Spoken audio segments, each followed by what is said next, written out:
Welcome! If your Telegram desktop app feels a bit too lively with animated stickers constantly playing in the panel, you're not alone. In this quick guide, I'll show exactly how to turn off autoplay for animated stickers on Telegram for PC using the latest update. First, go ahead and open your Telegram app on your computer. Make sure you're logged into your account so you can access all the settings properly. Once you're in, look at the top left corner of the screen.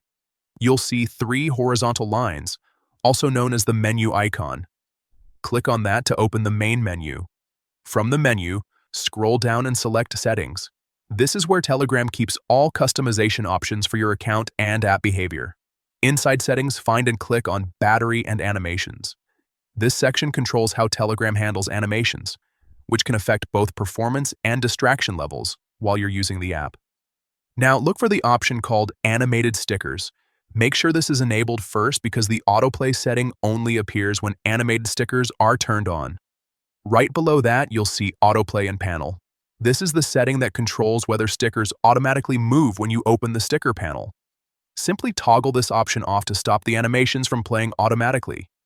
After making the change, don't forget to click on Save to apply your settings.